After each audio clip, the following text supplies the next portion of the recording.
Passo di Stelvio, Italian alpeilla. Lapsuuden unelmaa toteuttamassa, mutta miten ja miksi tänne päädyttiinkään? Tämä on kertomus Setämiehen seikkailun jonosta.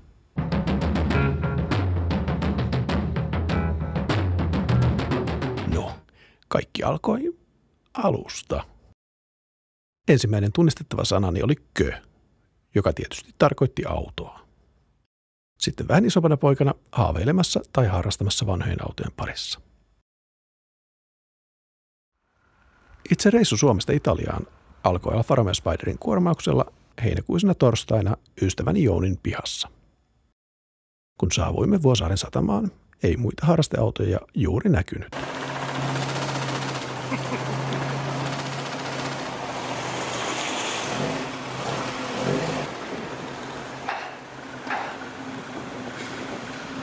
Jääkö meiltä yhtään osia tuohon? Jääkö meiltä yhtään osia tuohon? Kyllä ne mukana pysyy. No joustava kiinnitys. Laivan irtauduttua satamasta oli arpa niin sanotusti heitetty. Edessä oli yli 3000 kilometrin ajoreissu yli 40 vuotta vanhalla Alfa Romeolla. Miksi mennä merta edemmäksi kalaan? Onhan Suomessakin hienoja teitä. Kyllä, mutta meidän tiemme pinnoitettiin sen verran myöhäisessä vaiheessa, että liikenneturvallisuuden käsite oli jo keksitty, joten meidän asfalttitiet ovat pääosin melko suoria ja tehokkaasti nopeusrajoitettuja.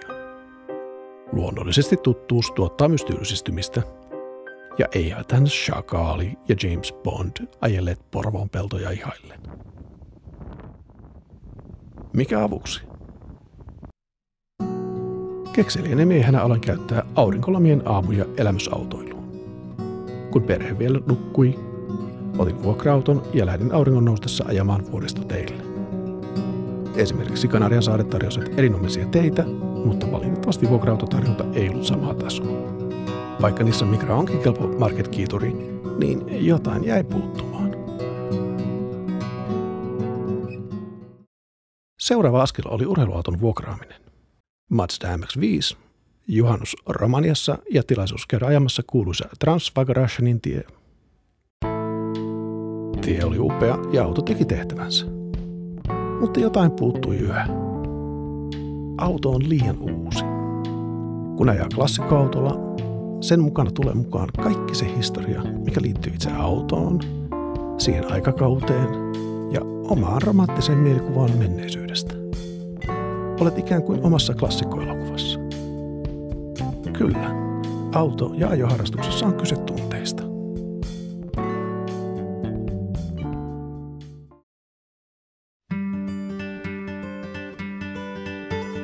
Seuraava reissu suunniteltiinkin sitten sopivan klassikon vuokraamisen pohjalta. Päädyin erinomaisessa seurassa yberromanttiselle matkalle Ranskan pikkualpeille, autona Alfa Giulia Spider. Nyt oli kaikki kohdallaan. Kiireetöntä matkustamista kohdaten vain meille hymyileviä ihmisiä. Kunnes auton jarrut pettivät juuri kun olimme nousseet Col de la Bonnetin huipulle. Vuokraamon reaktio tapahtuneeseen oli täysin asiaton ja loppupeleissä sain jännittää viikkokaupalla, yrittääkö vuokraamo viedä vakuusmaksun tililtä. No, pienestä ei luovuteta. Seuraava yritys, pitkä viikonloppu Saksassa. Kulttuuriantropologisena kohteena Porsche 356C ja reittinä linnakiertua Reinin varrella. Tällä kertaa kaikki sujuu suunnitelmien mukaisesti ja autovuokraamostakin jää sellainen vaikutelma.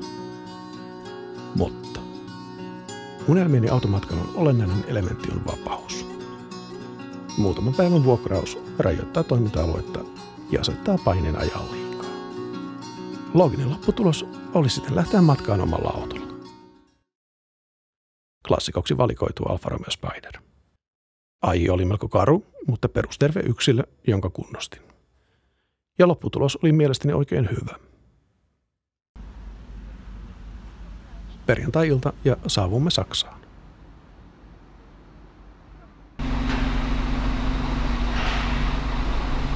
No niin, roadtrippiä ei pitänyt kuvata, mutta tässähän ollaan. Saksassa mennään, kello on 10 illalla ja ekaa yöpaikkaa lähetään tässä ja ei siinä, että tästä se sitten alkaa.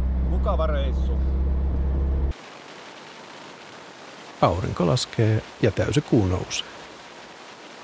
Ajomatka on hieman yli 100 kilometriä ja tavoitteena on ensimmäinen yöpaikka hieman Hampurin eteläpuolella. Viimeiset auringonlaskun rippeet johdattelevat meidät majapaikkaan. Herääminen lauantai-aamuun ja olemme todellakin Saksassa. Suunnitelmana on tänään ajaa Saksan läpi. Päivän ajomatka on noin 700 kilometriä, joten autobahn kutsuu.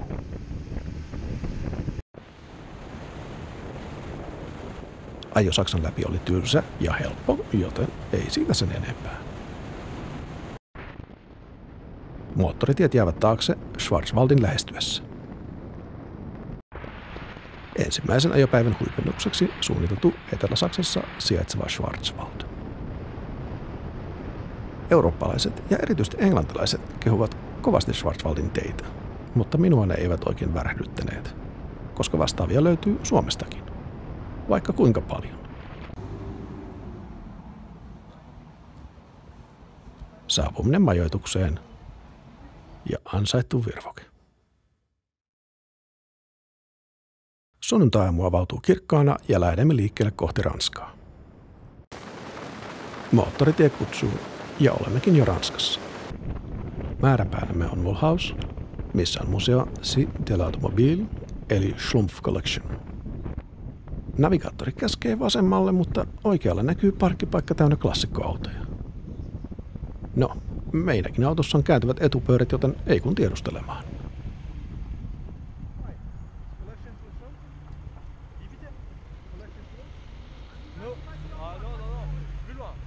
Olemme osuneet sattumalta paikalliseen klassikkoautonäyttelyyn. Näyttely on korkeatasoinen ja on ilahduttavaa nähdä paljon pariskuntia ja perheitä. Suomessa autotilaisuudet ovat kovin miehisiä. On myös kiva nähdä ranskalaiskalustoa, jota ei tule juurikaan nähtyä muualla. Sitten itse museolle. Museon takapihalla on menossa liikkuva autonäyttely. Harvinaisena herkkuna nähdään 50-luvun kilpaferrarin näytösajo.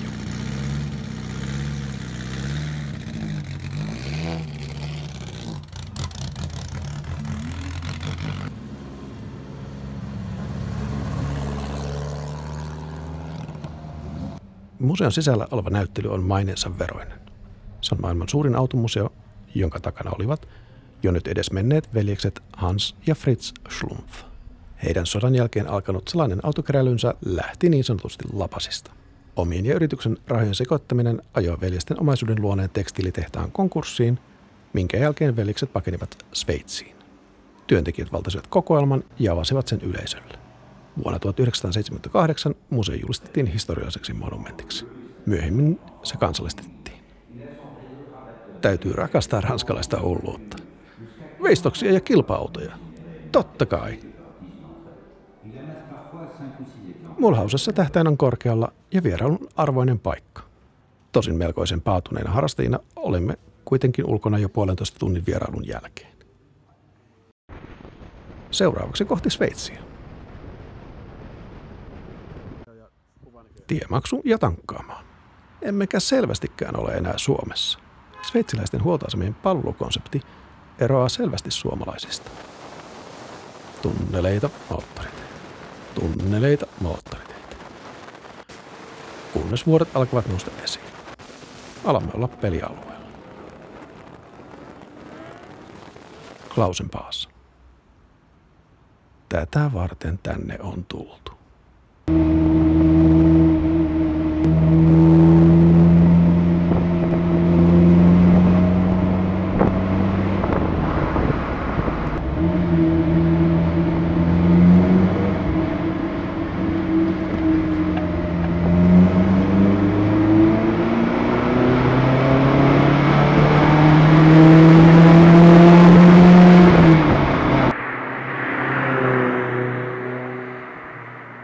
Saavumme majoituksen Andermattiin ja ansaitulle virvokkeelle.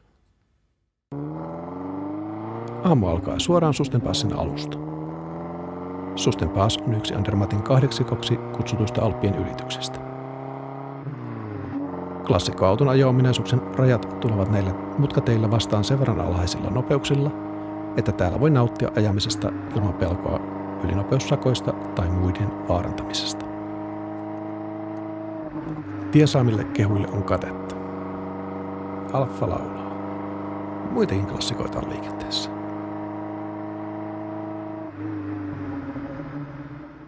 Näkymät ovat toinen toistaan upeammat ja avoautosta niistä pääsee nauttimaan ilman esteitä.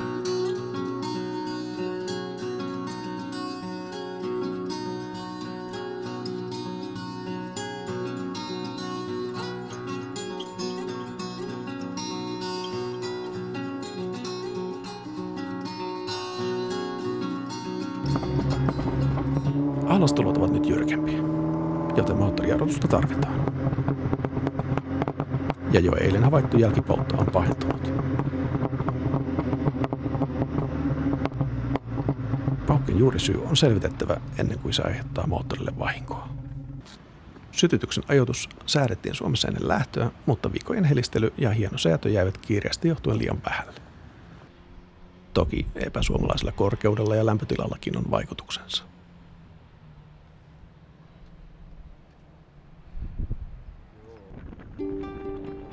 Säätö auttoi paukkeeseen, mutta moottorin voimat ovat sitten tipotiessään ja pääsemme hädin tuskin ylös mäkeen.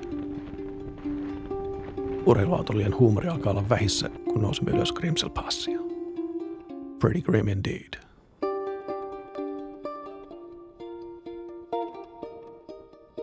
Näkymät ovat yhä hulppeat, mutta auton ongelmat tuovat tummat pilvet mielialan ylle.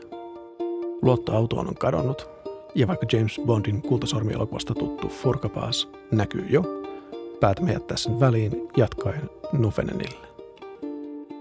Sitä ennen kuitenkin säätöä pidemmän kaavan mukaan. Nyt vähän testi, niin tutkas tulille lähteeksi.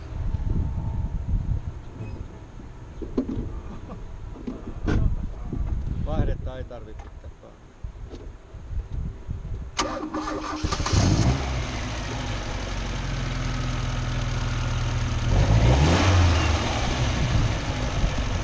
No, sitten sammuta pois. Helvetin. Kaikki se valmistelu ja suunnittelu ja lopputuloksena on oikeat tiet, mutta sairas auto, jota Jouni yrittää paikata nyt tien päällä. No niin, laitas kääntöön.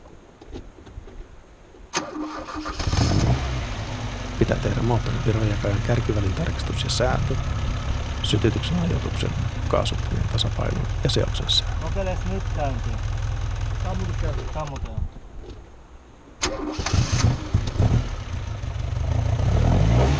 Nyt Jouni säätää silmällä ja korvalla, kun normaalisti näihin töihin tarvitaan rakotulkkia, ajoituslampua, kaasuttimen synkronointityökalua ja pakkokaasuanalysaattori. Kokeillaan siinä, katsotaan mitä sanoo. Eteenpäin. Moottorin voimat ovat palanneet ja vuoden toisella puolella voimme iloksemme todeta, että pauke on lähes kadonnut. Hyvä Jouni. Nufenen tuo mukanaan jo luntakin. Seuraava päivä alkoi epävarmoissa tunnelmissa. Alfaan oli ilmaantunut outo resonanssiääni ja edessä oli pitkä ajopäivä. Sen huipentumana tulisi olemaan raskas nousu maailman hienomman ajotien maineessa olevalle Stelviolle. Sääennuste lupasi myös epävakaata säätä iltapäivästä, joten jätimme väliin houkuttelevan San Bernardino Passin. Pysähdyimme toki näköalat tasanteelle, ja pian aasialaisturistit olivatkin Alfan kimpussa. Huomio oli sen verran hellyttävää, että olin melkein kuulematta, kun he kutsuvat Alfaa Ferrariksi.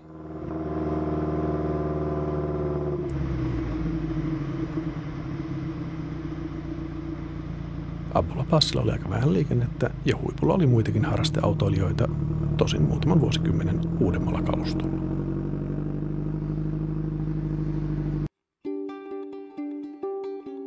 Auton resonantti vaivaa yhä. On vaikea paikantaa, liittyykö se voimansiirtoon, ohjaukseen, jarruihin vai mihin.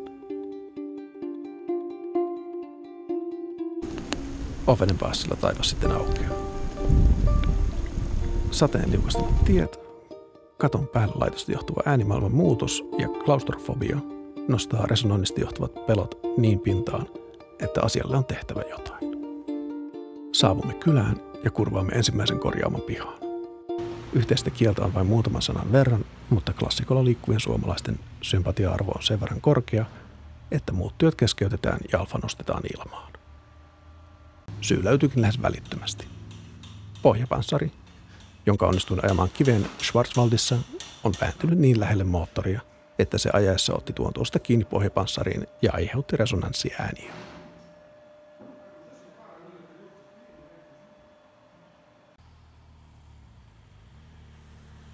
Tankille ja Italian raja näkyy jo.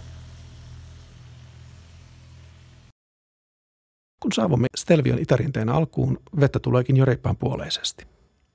Säästä huolimatta Stelvion maine vetää. Vastaan tulee heti alkuun urheiluautokolonna, keulilla isot hiilit. Tie on kapea ja etenemme neulansilman mutkasta toiseen. Tässä Stelviota ajetaan ja mutkia on tulossa. Ei ole huomattu vasta 40 menty tällä hetkellä. Ja katsotaan nyt, että pikkasen vettäkin tulee ja Jani tässä veivaa. Taas lähdetään. Nyt täällä rupeaa tiheästi.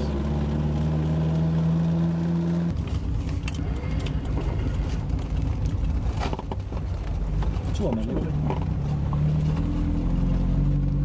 Onko ne vetänyt vieraille? Noniin Jani. Stelvio ajettu, miltä nyt tuntuu? Perillä ollaan. Hengissä. Kyllä, mutta ei todellakaan. Ei kannata ajaa. Tuota pätkää ainakaan. Niin dramaattinen paikka ehdottomasti, mutta ei niin ajokokemuksen on tuskaa. Siihen on hyvä päättää. Sade on loppunut ja näkymä hotellihuoneen ikkunasta Stelvion länsirinteelle on kuin maailman hienoin leikkiautorata.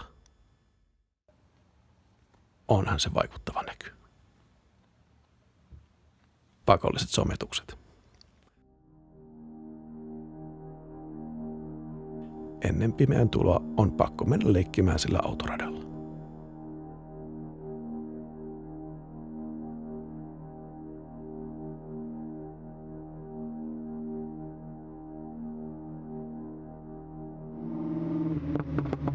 Kääntöpaikalle ja urku auki. Ajo nirvana, jossa auto, tie ja kaikki ne odotukset, jotka ovat kasautuneet jo pienen pojan uppoutumisesta mustavalko-TV:n edessä maailmaan, joka tuntui kuin toiselta planeetalta vielä Kekkoslovakiassa eläneelle lapselle. Aikuisuus ja velvollisuudet, ruuhkavuodet, järkevyys ja kaiken maailman muut tekosyyt. Vasta keskiään mukanaan tuoma kuoleman pelko korvasi ne pakkomielteellä päästä oikealle tielle oikealla autolla. Tämä on se tie, auto ja hetki. Jarrutus, vaihde, mutka, kaasua, vaihto. Ja tie vie niin, että en edes huomaa ajaneeni hotellin ohi.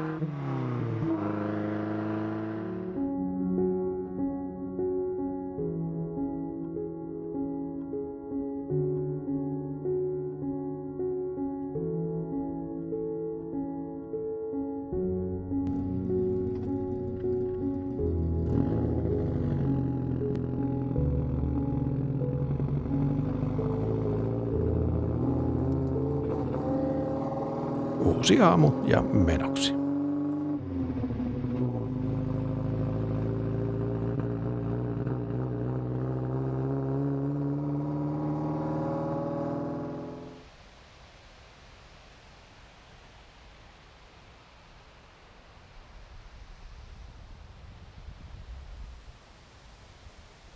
Stelvion länsirinteelläkin on neulansilmämutkia, mutta kulku on kuitenkin selvästi jouhevampaa kuin eilen. Seuraavana on Passo di Gavia. Varoitukset Italian vuoristoteiden huonosta kunnosta näyttävät olevan totta. Samalla ennen reissua teetetyn jousituksen alatukivarsien joustinlautausten vaihdon jälkeen madaltuneen etumaavaran merkitys alkaa avautua. Asentaja nähtävästi jätti korotuspalat pois. Suomessa madaltunut maavara ei vaikuttanut niin pahalta. Itse asiassa se näytti oikein tyylikkäältä, kun autolla ajoi yksin ja tyhjällä tavaritelalla. Mutta nyt meillä on täyteen lastattu auto yhdistettynä Italian teihin. Hankala yhdistelmä. Ajassa joutuu koko ajan keskittymään siihen, onko vaarassa osua ja hakemaan ajolinjaa tai valmistautumaan hidastamaan, ettei tulisi osumaan.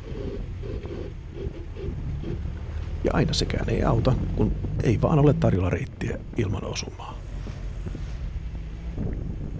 Tie on selvästi moottoripyöräilijöiden suosiossa ja leveyden puolesta se niille sopiikin.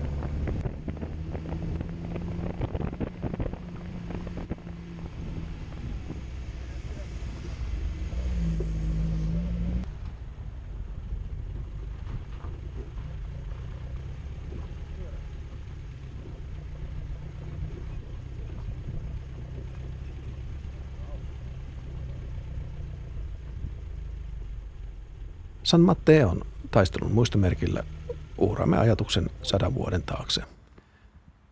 Italialaiselle vuoristojoukkojen komentajalle, joka aseman menestyksekkään valtaamisen jälkeen kuoli loppujen lopuksi omien joukkojen tykistökeskityksen uhrina.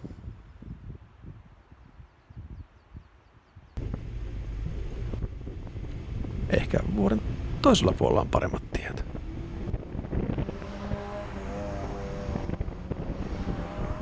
Noilla Mazda MX-5 on ainakin paremmin tälle tielle sopiva jousitus. Ei näytä lupaavalta.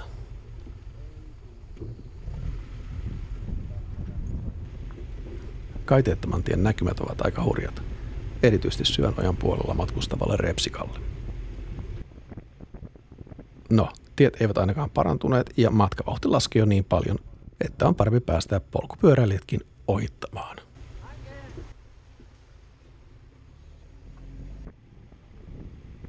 Tie vaan kapenee ja ikinä ei tiedä, mikä odottaa mutkan takana.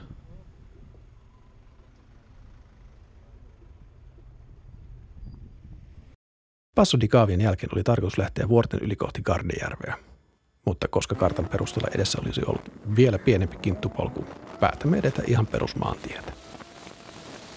Pian huomasimme, että italialaiset maantiet ovat hieman toisenlaisia kuin mihin me olemme Suomessa tottuneet. Upeita mutkateitä. Vaikka etujoustus pisti näilläkin teillä varomaan 80 vauhdissa tulevia pohjakosketuksia. Perillä ja totuus käytettävissä olevasta maavarasta. Erittäin ansaittu virvoke. Ja toinenkin. Ajopäivä oli ollut sen verran rankka, että en edes havahtunut yölliseen ukkosmyrskyyn. Seuraavana aamuna sukellamme autostraadalle rekkojen joukkoon ja suuntaamme kohti Modenan superautolaaksoa ja sen automuseoita. Museokierroksen taso on päätä huimaava. Tunnelma vaihteli Maranellon Ferrari-museon markkinahumusta, Modenan Enzo Ferrari-museon brändialttarin ja Lamborghinin Hollywood-tribuutin kautta Collegione Umberto Paninin yksityisen Maserati-kokoelman hartauteen. Sitten onkin edessä Jounin ja minun reissun päätös. Kohti Bolognan lentokenttää ja matkakumppanin vaihtoa. Seuraava matkaseuralaiseni tulisi kyllä olemaan viehättävämpi, mutta ei läheskään yhtä hyvä mekaanikko kuin Jouni. Terveisiä sateista Italiasta. Kyllä. Täällä on lämmintä ja sateista. 2300 on tällä hetkellä suunnilleen tultu ja meikäläinen jää nyt reissusta pois. Jani jatkaa.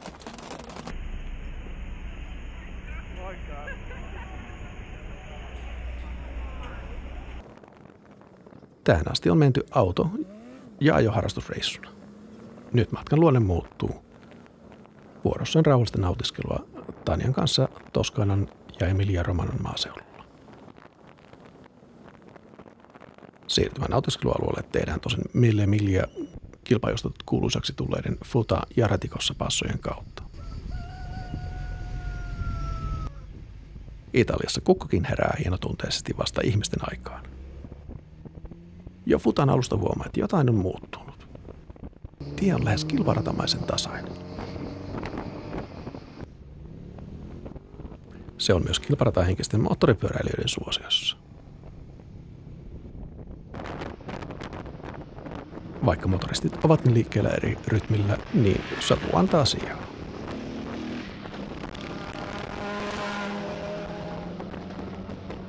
Tosin aina mahtuu joukkoon säännön vahvistava poikkeus. No, hänellä taisi olla oma ambulanssi päivystämässä väistämätöntä lopputulosta. Ratikossalla pinta käy hieman karkeammaksi, mutta se on hyvä jatko futalle matkalla kohti Firenzeä ja sitten Arezzoa. Arezzossa siirrymme uuteen rytmiin ja hiastelemaan urbaanimpaa Italiaa.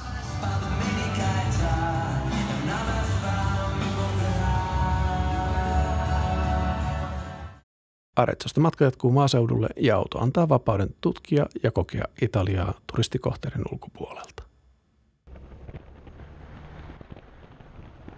Kovavauhtisen avoautoilun ja Tanjan Pahtelta suojaavan lierihattuilun välillä on ilmeinen ristiriita.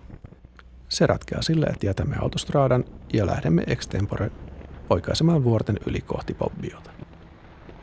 Navigaattori laskee reitin ja kylläpä se arvioi matkan hitaaksi. Eiköhän me kuitenkin pystytä parempaan kuin navigaattori laskemaan 27 kilsan keskitunntinopeuteen. Melko pian herää epäilys, oliko tämä sittenkään hyvä idea. No, kohta alkaa varmasti parempi tie. Passo di Gavialta tuttu kuvio tekee paluun. Ensin hypertarkkaavaisuusajoa, sitten toiveajattelua jokaisen tasaisemman pätkän jälkeen ja lopuksi pettymys. Kun on jo ajanut kivikautista perunapeltoa tunnin verran, Kuopaisen tien merkki ei herätä positiivisia ajatuksia.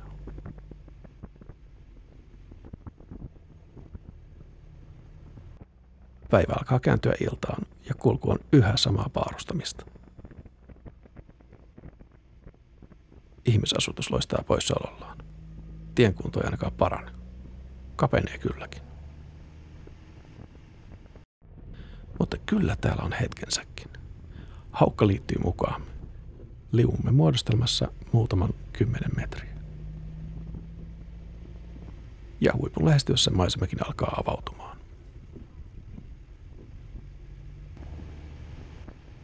Ihmisasutusta. Traktori.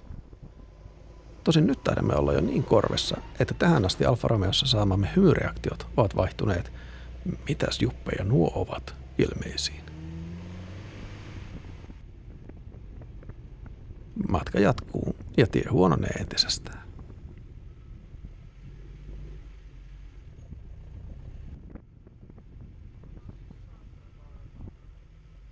Sitten keskellä ei mitään on patsas kylpemässä laskevan auringon valossa.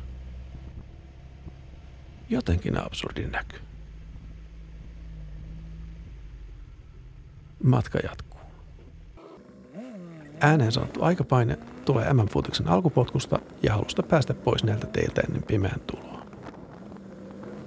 Ääneen sanomaton paine tulee sisäistä monologistani, joka on vakuuttanut minut siitä, että tämä on matkakumppanini ja minun viimeinen yhteinen automatka, kun olen mennyt altistamaan hänet tälle tuskien taipaleelle. Kunnes yhtäkkiä saavumme toiselle huipulle. No niin, miltä se tuntuu olla kärsivällisyyden Suomen mestaruuskilpailuiden voittaja? Ollaan voittajia. Ollaan voittajia. Valo taivaasta valaisee kylän, joka on määränpäämme.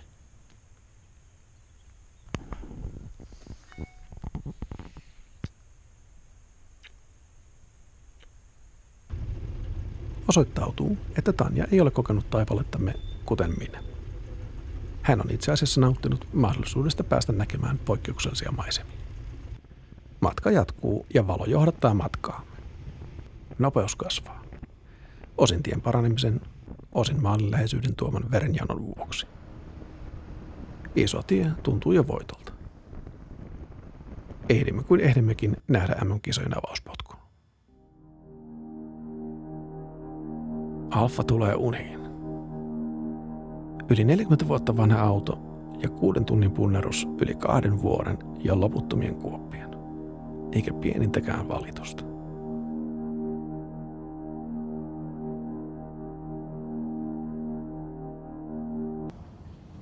Uusi päivä ja saapuminen Bergamoon.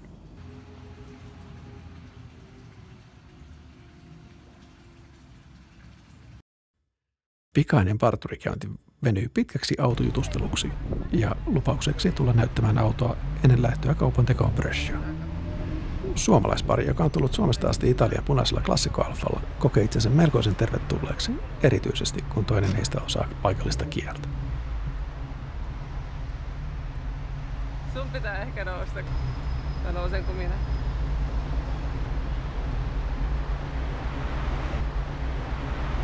Ciao. Faccio un video su di voi, spero che va bene.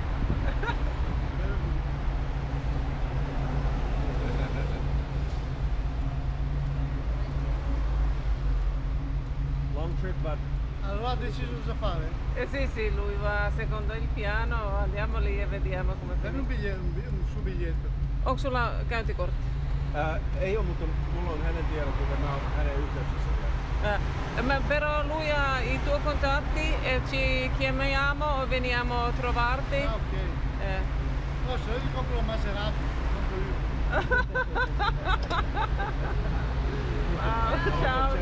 Ciao. Se, no niin, sit jatketaan. Kaupantekopaita päälle ja Bresciaan. Olin sopinut brescialaisen klassikko-autokaupan kanssa, että Alfani joko jää myyntitiliin heille tai he ostavat sen. Kauppa suoraan autokauppiallekin olisi taloudellisesti järkevää, koska 2-litraisella moottorilla varustetut Spiderit ovat täällä maan verolainsäädännöstä johtuen harvinaisia. Jos ei tule suoraa kauppaa, niin myyntitilin jättämällä saan autolle edullisen säilytyspaikan, ja mikäli sitä ei kukaan osta, samalla tukikohdan seuraavalle seikkailulla. Joka tapauksessa vältyn kaikkien ajoreissujen tylsimmältä osuudelta. Paluumatkalta. Maaliviiva.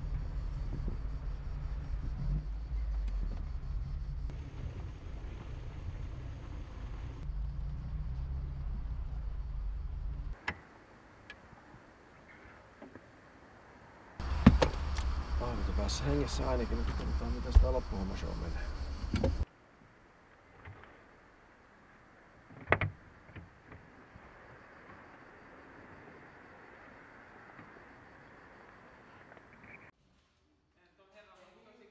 Oh, very good. But now, next week, Monday, you figure out about the direct buying. Yes. You check the car and you check the process over here. I'll be in Finland and I can do whatever needs to be done from there. I don't need the original documents. Would be enough having a copy of the logbook. I can send it to you on Monday. And Sitten.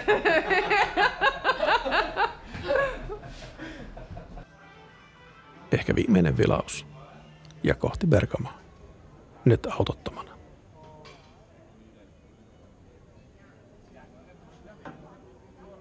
Pieni juhlistus virvokkeella ja sikarilla. Se onnistui. Tosin oli se alkuaika horjuvalla pohjalla.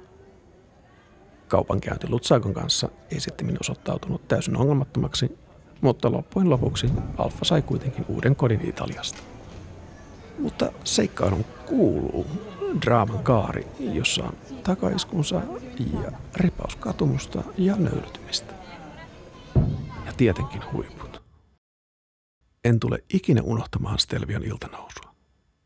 Äänimaailman, kosketuksen sekä kaiken sen historian. Oman, auton ja tien sulautumisena siihen hetkeen. Seikkailu itsessään on ylellisyys, jolle ei juurikaan ole tilaa ruuhkavuosia elävän virkamiehen elämässä. Mutta seikkailu tämä oli, ja se on varmaa, että tämä ei jää viimeiseksi. Tästä tulikin mieleen pari ideaa.